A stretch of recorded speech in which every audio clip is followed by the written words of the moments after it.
Nurse ko sa usa ka lumang ospital sa Southern Mindanao. Dili na ko isulti kung asa gyud kay basin na ay makaila. Almost 5 years nako nga night shift nurse. Sa kadugay na kong serbisyo, naanad nako sa kahilom, sa kasakit ug sa kamatayon. Pero sa tibuok kinabuhi nako na ay usa ka kwarto mahangtod karon, dili gyud nako makalimtan ang Ward 7B. Ang Ward 7B kay kasagaran gi-assign lang sa mga overflow, wala kini pirmi gamita kay naay parte sa ceiling nga dili maayo ang suga. Murag pirming buslot ang aircon bisan ang bag-o pa nga gipalit nga aircon. One night, ikapoy ko og grounds, i-break sa hallway. Tungod kay puno ang Ward 6, iingnan ko sa charge nurse, "Ma'am, butang lang si Mang Lorito sa 7B ha, wala na'y lain." Walay problema, andam ko sa bed, i-change ang linin, pero pag-abli na ko sa kortina, nagbarog ang usa ka tiguwang nga babae. Ngit-ngit kaayo ang kwarto, pero klaro nako nga wala siya kaila nako. Ug nagtan-aw ra siya sa lingkuranan sa kilid. Akong giingnan, "Nay, nasayop ka kwarto? Balik lang sa imong room." Wala siya bitubag. Pagkuha nako sa flashlight, wala na siya dito. I-inspect nako ang tibuok kwarto, wala gyud makita bisan asa. Walay access ang window, laksad ang pultahan. Nagsugod nako ug kakurog. Ibalik nako ang nurse station. Pag-abot sa patient, escort nako, i-admit na si Mang Lorito sa Ward 7B, ikuyugan nako sila. Pag-abli na mo sa pultahan, naanasab sa sulod ang tiguwang. Pero karon, naglingkod na sa bed number 2. Ang escort nitutok nako kay nakakita pud siya ug miingon siya nako, "Nurse, kadto si Lula sa bed 2, apil na." Akong gitutukan, "Sir, wala may bed number 2. Si Mang Lorito ra dapat." Paglingi na mo balik, wala na ang tiguwang. Taas akong balahibo, pero akong ginormalize ra. Pasig naglibog lang ko or na malikmata o niuli na lang ko sa nurse station. Alas 2:13 sa kaadlawon, nadungog na ko ang intercom, "Nurse, tabang Ward 7B." Pero ang tingog, hinay, gahi, dili kaayo klaro. Itawagan nako ang duty nurse sa silong, "Kamo ba nagtawag gikan sa 7B?" Wala may tawo nga nagamit sa intercom dito. Wala pud may tawag gikan ana, "Nurse." Akong gibira si Doc Randy nga duty ato, niingon ko, "Doc, uyog ko nimo, please lang, na ako'y nabati nga dili maayo." Isugot siya, pero pag-abot namo sa Ward 7B, ngit-ngit, walay suga. Si Mang Lorito nagtutok lang sa kisame, naglisod o ginhawa.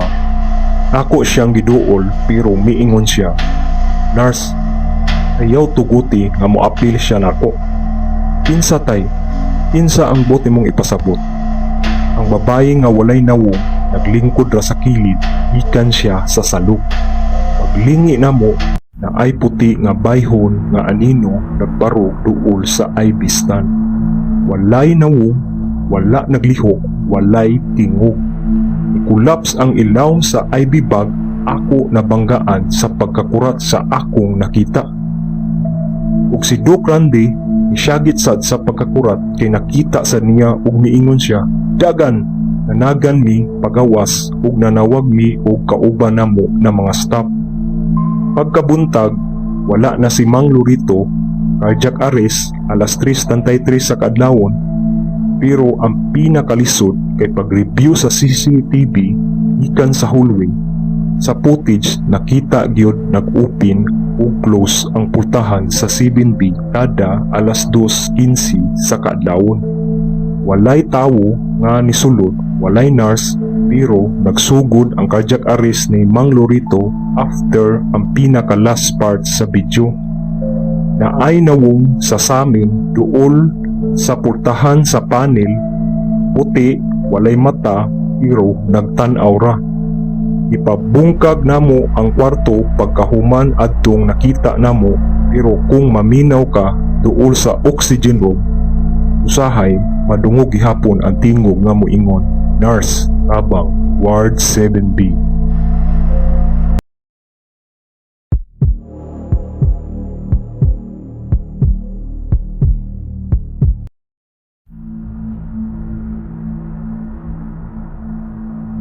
Na ako'y kasinatian na hangtod karon di pagyod nako malimtan, hitabo ni kaadlawon kusog na uwan ug tunga-tunga sa Tagaytay nga dalan nga paborito unta nako agian.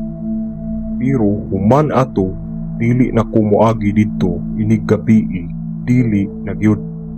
Nagbiyahe ko gikan Batangas padulong Tagaytay, uban unta nako akong mga barkada. Pero naulahi ko kay naghunong-hunong ko sa gasolinahan. Pag-abot sa ridge, nag-uwan, grabe ang kabugnaw. Nagsulob kog full gear, pero ang hangin moagi gihapon sa akong jacket. Ako ra usa, way signal, unya ang akong phone nabasa guba. Pag-abot nako sa picnic grove nga kurbada, ikalit og slide akong motor. May gani nakalayat ko. Wala ko maunsa, pero ang motor puwerteng gubaa. Wala ko'y lain mahimo kundi maglakaw. Naglakaw ko padulong sa junction, halos 30 minutos nga walay kasugat. Ang dalan basa, ang kabugnaw busok-sok, ug ang fog puwerti kakapot. Ang akong sapatos nasudlan na sa tubig, basa, pero mas bugnaw ang akong gibati kaysa ulan.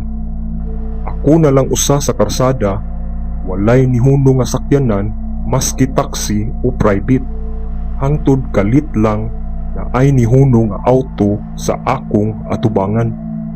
Nagsiga ang headlights, pero wala ko'y nadungog nga makina. Wala ko'y nadungog nga preno. Wala ko'y nadungog nga bisan unsa. Pero diha siya nagatubang nako, murag nangimbitar. Naglakaw ko padulong sa driver side.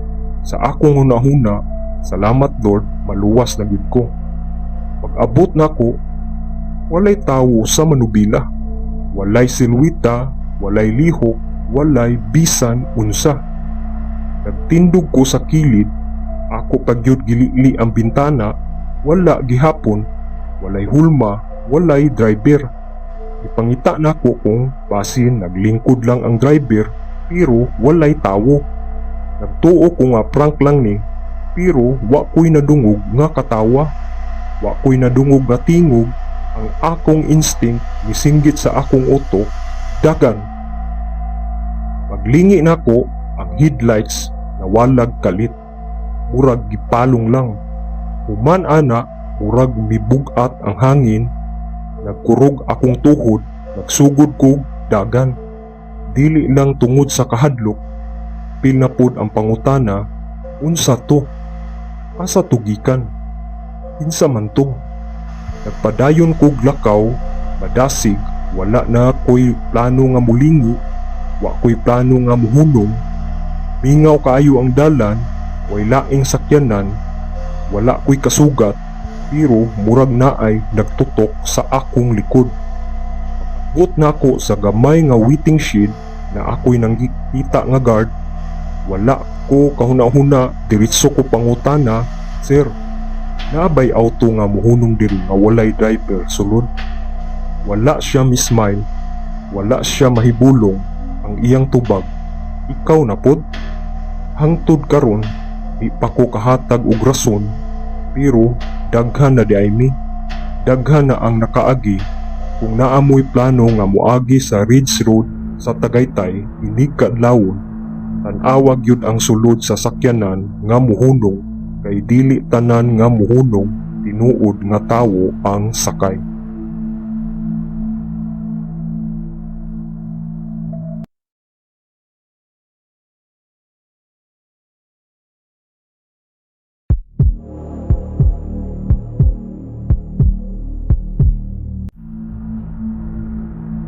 Wala gyud ko motuo og multo sa una.